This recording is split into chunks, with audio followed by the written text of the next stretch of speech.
Les absences hallucinatoires étaient remplies de figures terrifiantes, de têtes de mort et de squelettes. Comme elle racontait une partie de ces scènes tout en les vivant, son entourage prenait généralement connaissance du contenu des hallucinations. L'après-midi, somnolence. Vers le soir, hypnose profonde à laquelle elle avait donné le nom technique de clouds, nuages. Si elle pouvait ensuite raconter ses hallucinations de la journée, elle se réveillait lucide, calme, gaie, se mettait au travail et passait la nuit à dessiner et à écrire, se montrait tout à fait raisonnable et se recouchait vers 4 heures. À la campagne, où il ne me fut pas possible d'aller voir quotidiennement la malade, les choses se passèrent de la façon suivante. J'arrivais le soir, au moment où je la savais plongée dans son état d'hypnose, et la débarrassait de toutes les réserves de fantasmes accumulées depuis ma dernière visite. Pour s'assurer le succès, il fallait que ce fût fait à fond. Alors, tout à fait tranquillisée, elle se montrait le jour suivant aimable, docile, laborieuse, voire même enjouée. Le deuxième jour, et surtout le troisième, son humeur devenait toujours moins bonne. Elle était revêche, désagréable. En cet état, il devenait parfois difficile, même sous hypnose, de la faire parler. Elle avait donné à ce procédé le nom bien approprié et sérieux de Talking Cure, cure par la parole, et le nom humoristique de Kidney Sweeping, ramonage. C'est en rentrant de voyage, après plusieurs semaines de vacances, que j'obtins la preuve la plus évidente de l'action pathogène, excitante, des complexes de représentation produits au cours de ces états d'absence. Dans sa condition seconde, la preuve aussi de leur liquidation par un récit fait sous hypnose. Pendant mon voyage, aucune talking cure n'avait été entreprise, puisqu'il était impossible d'amener la malade à parler devant qui que ce soit d'autre que moi. Fût-ce même devant le docteur B, qu'elle aimait pourtant beaucoup, je la retrouvais dans un triste état moral, paresseuse, indocile, d'humeur changeante, méchante même. Dans les récits du soir, je constatais que sa veine poético-imaginative était en train de s'épuiser. Elle donnait toujours plus de compte rendu de ses hallucinations et de ce qui, les jours précédents, l'avait contrariée. Tout cela enjolivé de fantasmes, mais plutôt traduit en formules stéréotypées qu'en poèmes. L'état de la patiente ne devint supportable que lorsqu'elle fut revenue passer une semaine en ville, et que j'eus réussi à lui extorquer, soir après soir, 3 à 5 récits. Une fois ce travail terminé, tout ce qui s'était accumulé pendant mon absence se trouva liquidé. C'est alors seulement que se rétablit le rythme de comportement dont nous avons parlé. Le lendemain de son récit, amabilité, gaieté. Le jour suivant, plus grande irritabilité, maussaderie. Le troisième jour, humeur vraiment détestable. Son état moral était fonction du temps écoulé depuis la dernière séance, parce que chacune des productions spontanées de son imagination, chacun des incidents saisis par la partie malade de son psychisme, agissait à la manière d'un excitant psychique, tant qu'elle n'en avait pas, en état d'hypnose, fait le récit. Grâce à ce récit, l'incident perdait totalement sa nocivité.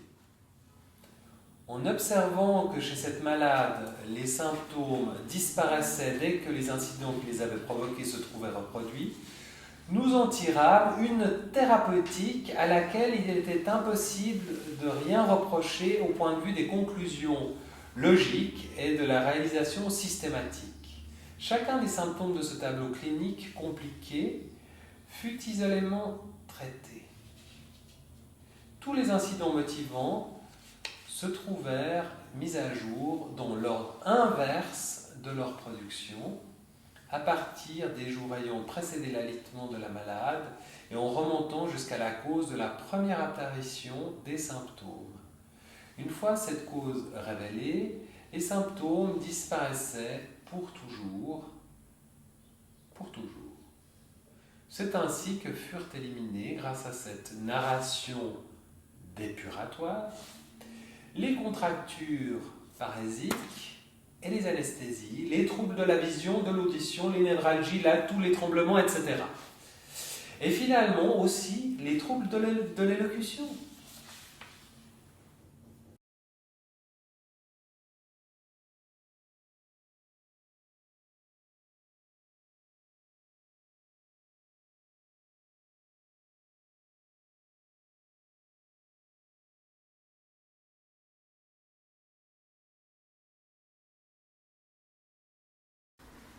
Maintenant, dans ces questions, par exemple, d'étiologie, de la causalité, est-ce que du transfert même, ça, ce sont des points de doute où on ne peut pas, n'est-ce pas, être sûr que ça a été comme ça. Donc, la causalité, c'est l'endroit de la psychanalyse où je doute le plus. Parce que c'est là où il parle mais c'est dommage, je n'ai pas lu ces 4 dernières pages, c'est les meilleures. Oui, parce qu'il n'y a pas une causalité ultime, mais il y a des... Mais c'est là où il parle des facteurs, le côté, c'est une rêveuse, elle est dans des rêveries, et puis ça peut favoriser... Oui, mais alors, je peux vous dire qu'à l'époque, ils étaient tous contre les rêveries. Les rêveries des jeunes filles, les rêveries... Ah, mais je cite, hein, moi oui, mais ils étaient... Oui, mais Freud vous avez dit sur le... Non, mais Freud aussi disait les rêveries, il venait toujours comme une espèce de connotation négative, puis après les Mais pour lui, non, et même comme un équivalent du rêve, d'ailleurs. Voilà, oui, mais après, les Kleiniens disent que les rêveries étaient très bonnes. Non, aussi. Oui. Non, mais à un moment donné, il met... Donc Breuer ou Freud? Breuer. Ah. Il met même les hallucinations comme positives, comme étant du rêve, équivalent du rêve. C'est pas un signe négatif.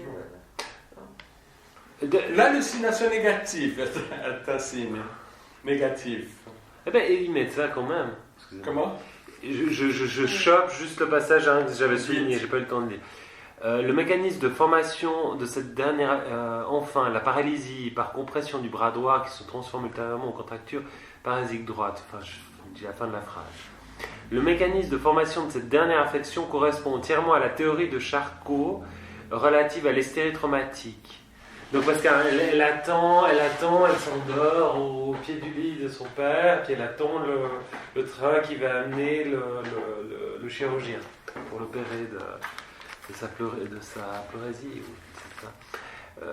Il dit, et puis elle est dans un état de rêverie, et puis il mentionne, voilà, ça correspond entièrement à la théorie de Charcot, à l'hystérie traumatique, état hypnotique, où se produit un léger traumatisme. Puis ça créerait, je crois qu'au début des études sur l'hystérie, il parle de ces 3 types d'hystérie, hystérie par rétention. Si on retient un affect, ça va provoquer un désordre, puis il en parle à propos d'Anao, où elle n'ose pas dire à sa dame de compagnie qu'elle trouve dégoûtant que son chien boive dans un verre. Oui. Il y a l'hystérie un peu hypnoïque. Et une autre chose que personne ne fait de rapport, Breuer n'a pas fait le rapport, et Jacobson moins encore, le fait qu'elle ne parle que anglais. Parce qu'il y a un moment où elle cesse de parler allemand, et elle parle que anglais, et elle dit qu'elle n'a jamais appris anglais. Elle commence à parler uniquement anglais. Non, mais là, il y a rien qui se rush. Un excellent anglais, selon lui. Ouais. Un excellent anglais. Elle ne parlait plus l'allemand. Elle disait qu'elle n'a jamais appris l'anglais. Le chien appartenait à qui? À sa dame de compagnie. Qui était de quelle nationalité? Vous pensez anglaise? Anglaise. Pourquoi? Ils disent. Ah, il le dit? Oui. Je ne me rappelle pas. D'accord. Donc, probablement, elle parlait anglais, cette dame de compagnie. Ouais. Donc elle a appris, Elle a mais pas à l'école. Pas à l'école. Elle a bien dû l'apprendre.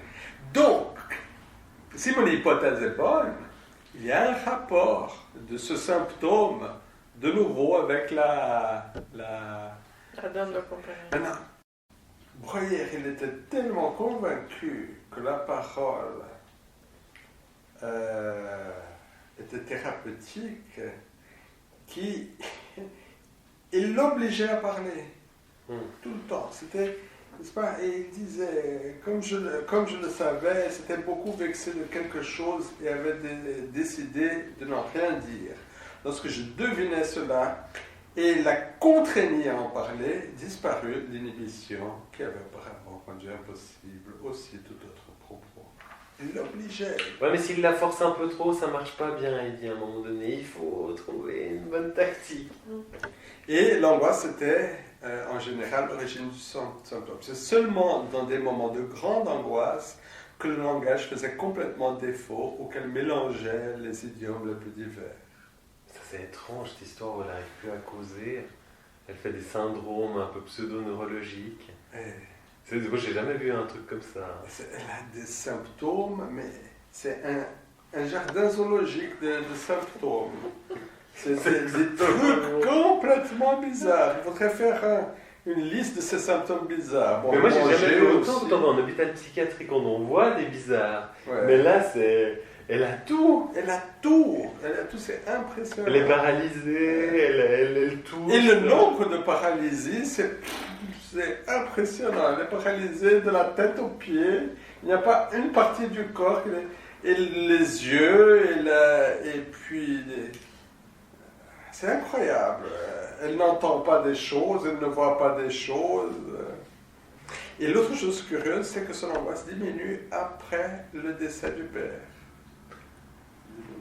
Ouais, mais elle va pas mieux pour autant. Non, elle ne va pas mieux. Elle se péjore. Au contraire, elle se péjore, ouais. Le transfert et l'effort. Mais justement, qu'est-ce qui a été efficace? Moi, est-ce que c'est parce qu'il a l'air d'être tout le temps chez elle, hein. Je pense que ça a dû, effectivement, il y a avoir quelques problèmes. Je voyais 2 fois, c'était 2 fois, elle était hospitalisée, je pense. Là, il parle pas hospitalisée, mais il la met dans la maison de campagne. Ouais, c'est genre hospitalisation, il la voyait 2 fois par jour. Ouais, c'était incroyable. Donc c'était hypnose le matin, hypnose le soir. Mais est-ce que c'est pas simplement un effet de la présence et puis qui a aidé? D'ailleurs, il dit ici que son état s'aggravait lorsqu'il était absent. Lorsqu'il voyageait, par exemple, ça s'aggravait son état. Bon, s'il l'hypnotisait, c'est vraiment la question du maître. Oui. Ah oui. Donc, il était à cette place. Puis elle, bon, je pense qu'il existe déjà des livres qui analysaient cette relation d'un Nao au maître. Alors chez lui, dans ce texte, le langage, c'était un symptôme et c'était en même temps le traitement.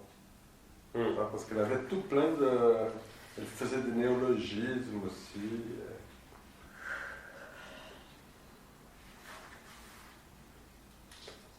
Mais donc il devait être en tout cas bilingue alors, Breuer.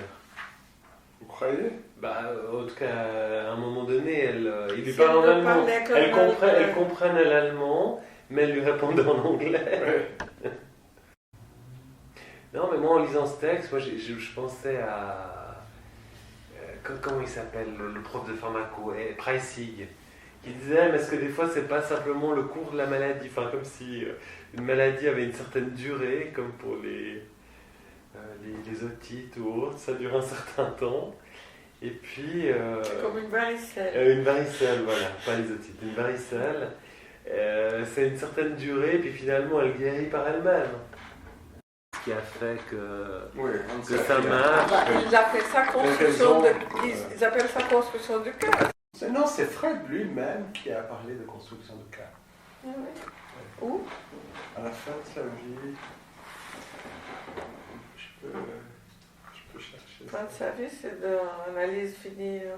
Oui, mais il y a un texte autour de la question de la construction du cœur. Ou c'est dans quelle mesure, justement, et c'est ça la question déjà, dans quelle mesure l'interprétation de l'analyste, c'est une construction ou ça touche une vérité? Ça, c'est une question éternelle dans la psychanalyse, encore aujourd'hui. Dans quelle mesure c'est une vérité, dans quelle mesure c'est une vérité construite? Oui, mais je pense que si on met la question de la vérité dans la psychanalyse, même dans la clinique, c'est très compliqué, puisque la vérité est une notion qui est philosophique. Logique. Et qui est philosophique. C'est différent de la question de la réalité. Oui, c'est très différent. Donc, alors là, vérité, quelle vérité? Voilà.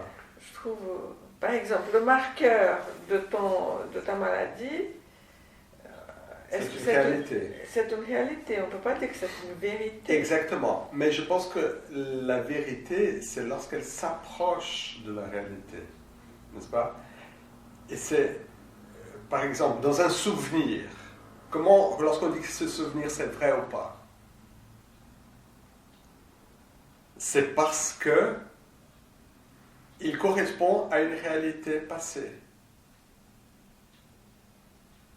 Personne ne pourra prouver, parce que... Justement, personne ne peut prouver. C'est pour ça qu'il y a tout ce débat.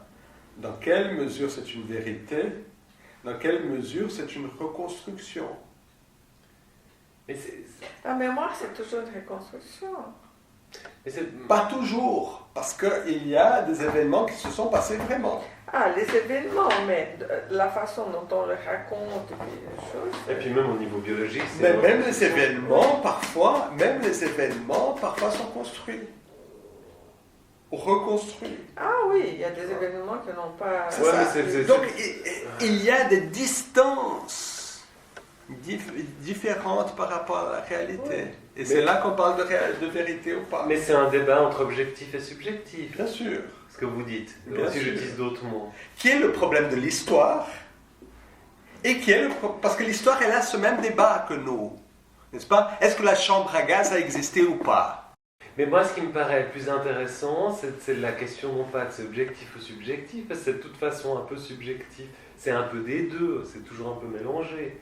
Mais quelle part? L'important, c'est de l'efficacité de mon travail. C'est surtout ça qui sera important pour le patient. Oui.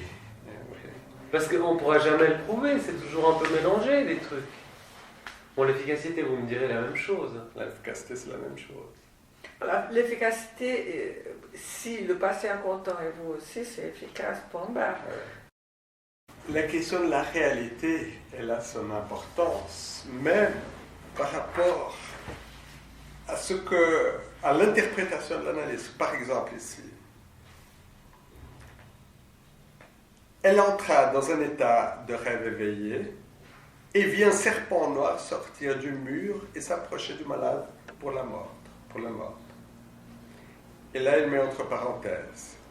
Il est très vraisemblable que dans la prairie derrière la maison se trouvaient effectivement quelques serpents dont la jeune fille s'était déjà effrayée auparavant et qui fournissait maintenant le matériel de la hallucination. Bon, ça c'est une hypothèse. Il est très vraisemblable. On est en train de parler de vérité, de réalité. Oui, mais il fait une hypothèse là. Oui, il fait une hypothèse. Ce qu'il est en train de dire, c'est qu'elle fait une hallucination et que cette hallucination est basée sur des serpents qu'elle a probablement vus vraiment. Ok? Mais donc, on est constamment, parce que dans l'interprétation du rêve, cette question elle revient. Ça veut dire, la personne raconte un rêve, on lui demande qu'est-ce qui s'est passé le jour d'avant. Le jour d'avant s'est passé telle chose, et là on voit que cette chose qui s'est passée le jour d'avant, elle est surgie dans le rêve de façon transformée. Ok? Qu'est-ce que c'est cette chose qui s'est passée le jour d'avant? C'est la réalité qui surgit dans quoi? Dans le rêve qui est une hallucination, une émotion. Mais je ne comprends pas ta préoccupation, la réalité, la vérité dans ce cas qu'on est en train de discuter, parce que c'est un truc sans fin. C'est un truc sans fin dans la psychanalyse. Oui, mais on ne pourrait pas... je trouve intéressant de mettre ça, parce que on va tout ce livre ici, il est basé sur la question du mensonge. Oui, mais bon, c'est son problème. Il a voulu dire que les autres mentent. Mais en même temps, il éclaire quelque chose. Je pense que c'est fondamental, la question d'essayer de distinguer, parce que c'est finalement, toute la théorie de Lacan, c'est le réel, l'imaginaire et le symbolique. C'est dans la distinction du réel, de l'imaginaire. C'est impossible, ça. C'est ce qu'on fait dans la clinique C'est ce qu'on fait dans la clinique. Et il y a un qui éclaire l'autre. La vérité ou la réalité éclaire l'imaginaire et l'imaginaire éclaire la réalité. Mais c'est un point du statut psychiatrique, par exemple, qu'on était obligé de faire pour les enfants, c'était voilà, distinction entre imaginaire ou rêve, ou fantaisie ou réalité. Il y avait quelque chose comme ça. Et ça, c'était un point du statut psychiatrique que je trouvais toujours impossible de dire. Je sautais ce truc. Il y a sous-délirant, etc. Ça s'éloigne un petit peu des événements et de comment la personne raconte aussi. Mais tu vois...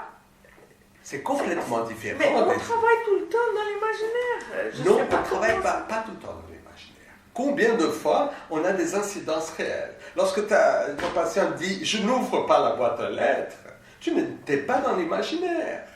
Non. Voilà, et il faut prendre des mesures comme ça. D'accord, mais ça... Lorsque ton patient dit « je suis persécuté par quelqu'un », oui. Qu'est-ce que tu vas dire? J'ai un contre-exemple. Hier soir, on était dans le train, on revenait de l'aéroport de Genève, et puis évidemment, il y a un type bourré qui écoutait de la musique qui était fort. Puis à un moment donné, il devait être, moi je sais pas, j'étais de dos, mais j'entendais, je crois qu'il allait y avoir une bagarre. A interpellé un des passagers, puis il dit « ah, tu te fous de moi, etc. » Interpelle un autre passager, il dit « ah, tu souris, tu te fous de ma gueule. » Puis la copine du gars, elle disait « mais non, il me souriait à moi, etc. » Enfin bref, toute une histoire. C'est possible qu'il se soit foutu de sa gueule, c'est tout à fait possible. Mais sa réaction de surréagir comme ça montre qu'il est quand même assez délirant quand même. Vous allez savoir la vraie réalité. Non, mais la vraie réalité, c'est que le type était dingue de toute façon. Et Marc-Antoine, il dit la vraie réalité, c'est ça. Donc, ça veut dire qu'on présume que Marc-Antoine n'est pas délirant.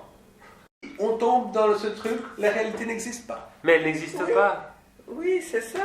Le problème, c'est que nous avons toutes une lecture de la réalité. Et c'est très difficile. Bon, plusieurs philosophes... Elle existe au moment où un pot de fleurs vous tombe sur la tête. Oui, voilà. C'est le traumatisme. Après, quand on va discuter de ça, et comme il m'est tombé, etc., donc tout ça va passer par l'imaginaire. Mais le problème, c'est que le traumatisme, il existe. Oui, il y a énormément de philosophes qui sont penchés sur la question, dont Heidegger, tu connais. Oui. Non. En disant, sur la question de l'objet en soi. Oui. On ne peut pas toucher l'objet en soi. Entièrement. On ne peut pas le toucher entièrement. Voilà. Freud lui-même, il dit, la vérité, c'est comme l'alcool. Ça n'existe pas à 100%. À 100%. Okay. Donc, voilà. Donc, mais on Lacan peut s'approcher. Oui, Lacan a dit que c'était une fiction, donc il va plus loin que ça.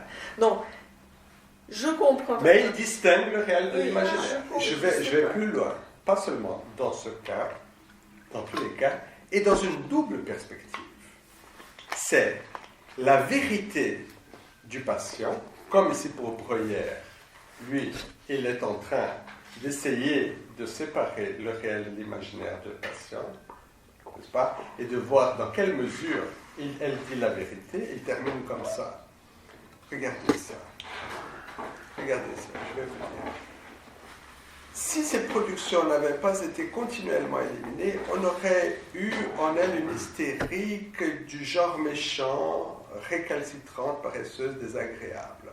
Alors qu'ainsi ces stimuli, une fois enlevés, venaient réapparaître toujours aussitôt son véritable caractère qui était le contraire de tout cela. Mais, une chose, je voulais... L'objectif de ta démarche, de faire cette histoire critique des cas psychanalytiques, des cas cliniques en psychanalyse, ton objectif, c'est d'établir quelle est la vérité? Non, ça c'est un des objectifs. C'est la question de quelle est l'incidence de la vérité et de la réalité dans le traitement du patient. Hein? Et l'autre, quelle est l'incidence de la vérité de l'analyste? Lorsque l'analyste il ment, ça a une signification.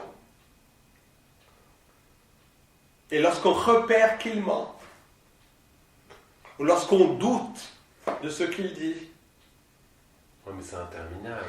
quelle est la place? Ça, c'est une des questions. On va rediscuter de ça à la fin de ce travail. Quelle est la place de la vérité dans la clinique psychanalytique? Ah, ça c'est une bonne discussion. Donc, mais il faut que ça soit succinct.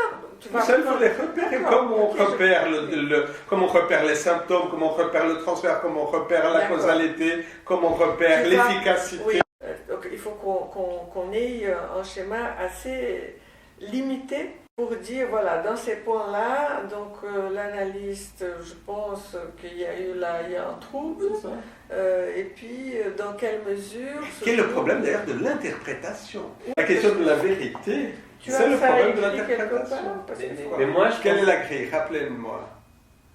Ah, il y a la demande. Mais ça, c'est une chose psychiatrique. C'est pas ça. psychiatrique. Mais Moi, c'est je pas l'ai de là. ça que tu es en train de parler maintenant, tu es en train de parler d'autre chose. Voilà. Exposer les symptômes, interprétation, cadre, demande, transfert, efficacité thérapeutique, actualité du cas. C'est pas la question de la vérité n'est pas dedans. La question de la vérité, elle est liée à l'interprétation. On peut parler de vérité et interprétation. Ouais, c'est ça, surtout Rodinesco. Et bien il y a d'autres, hein. Donc c'est ça. Alors pourquoi on va écrire encore Non, sur ça? c'est un point. Mhm. C'est un point.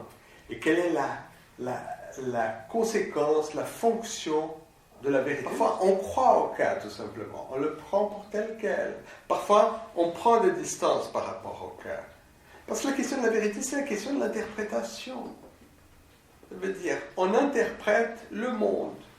Et l'interprétation, c'est une vérité possible. Donc vérité versus interprétation. C'est ça, c'est la place de la vérité dans l'interprétation. La vérité du patient. Et de l'analyste. Ce sont deux vérités. Ouais. Et on pourrait... Et la construction du cas, c'est la rencontre de ces deux vérités. Ça, c'est la construction du cas. Ah, moi j'ai une de mes... Et est-ce que ça n'a pas été... Tout en parlant de vérité relative. Comme il n'y a pas de vérité à 100%. Prochaine fois, on fait hémiphonen. Non. Hémiphonen, c'est vraiment le début de l'association libre. On fait une comparaison anao-hémiphonen pour la prochaine fois.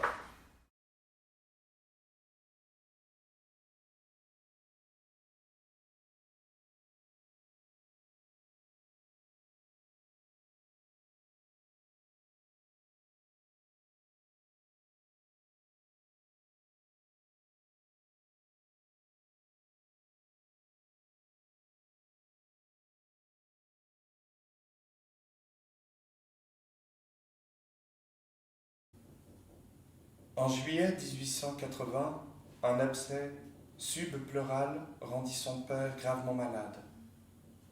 Anna et sa mère se partagèrent les soins à donner. La jeune fille se réveilla une nuit, dans un état de grande angoisse et d'attente anxieuse. Le malade était très fiévreux et l'on attendait de Vienne l'arrivée du chirurgien, qui devait procéder à l'opération. La mère s'était éloignée pour quelques moments et Anna, assise auprès du lit, avait le bras droit appuyé sur le dossier de sa chaise. Elle tomba dans un état de rêverie et aperçut, comme sortant du mur, un serpent noir qui s'avançait vers le malade pour le mordre. Il est très vraisemblable que dans la prairie située derrière la maison se trouvaient réellement des reptiles qui avaient, en d'autres occasions, effrayé la jeune fille et qui maintenant formaient l'objet d'une hallucination. Elle voulut mettre en fuite l'animal, mais resta comme paralysée, le bras droit endormi, insensible et devenu parésique.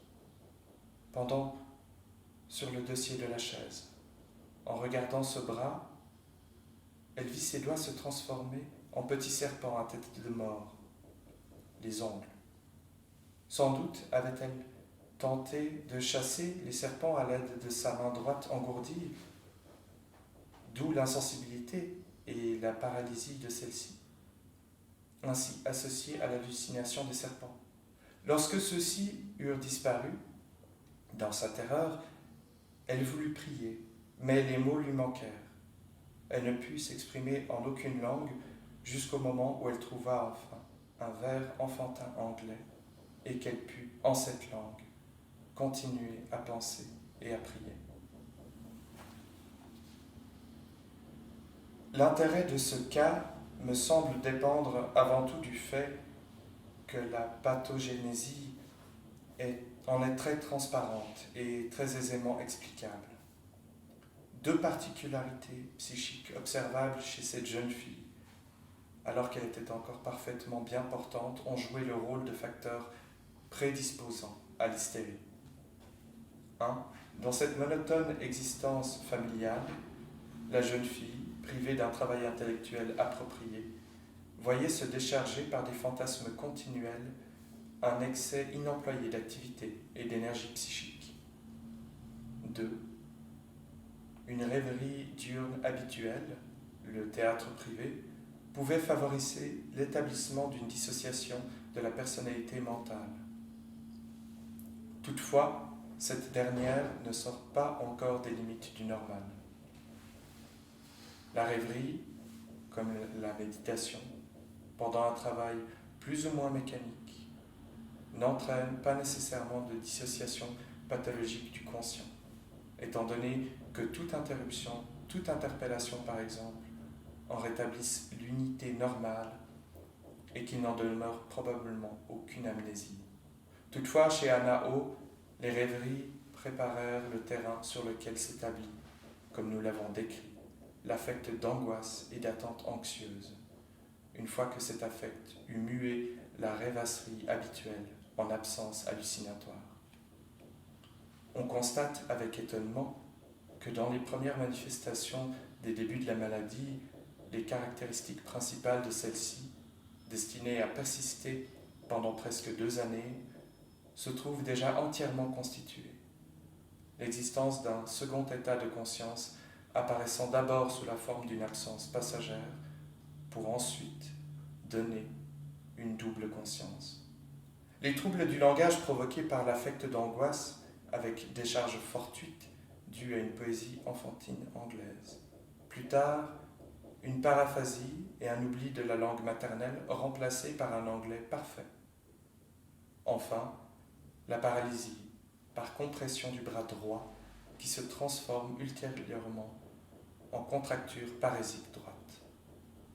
Le mécanisme de formation de cette dernière affection correspond entièrement à la théorie de Charcot relative à l'hystérie traumatique, état hypnotique où se produit un léger traumatisme. Je ne regrette pas trop que le caractère incomplet de mes notes m'empêche de ramener tous les symptômes hystériques à leur motivation. La patiente les avait retrouvés, à une exception près, comme nous l'avons dit, et chacun des symptômes disparaissait, une fois que la première cause déclenchante avait été racontée. C'est de cette même façon que s'acheva toute l'hystérie. La malade elle-même était fermement décidée à ce que sa maladie fût liquidée le jour anniversaire de son transfert à la campagne. C'est dans cette intention qu'elle déploya, au début de juin, une grande énergie à pratiquer sa talking cure. Le dernier jour, après avoir arrangé sa chambre, comme l'avait été celle de son père, ce qui contribua à la solution, elle me fit le récit de l'angoissante hallucination que nous avons rapportée, qui avait déterminé toute la maladie et à partir de laquelle elle n'avait plus été capable de penser ou de prier qu'en anglais. Immédiatement après ce récit, elle s'exprima en allemand et se trouva dès lors débarrassée des innombrables troubles qui l'avaient affectée auparavant. Elle partit ensuite en voyage, mais un temps assez long s'écoula encore avant qu'elle pût trouver un équilibre psychique total. Depuis, elle jouit d'une parfaite santé.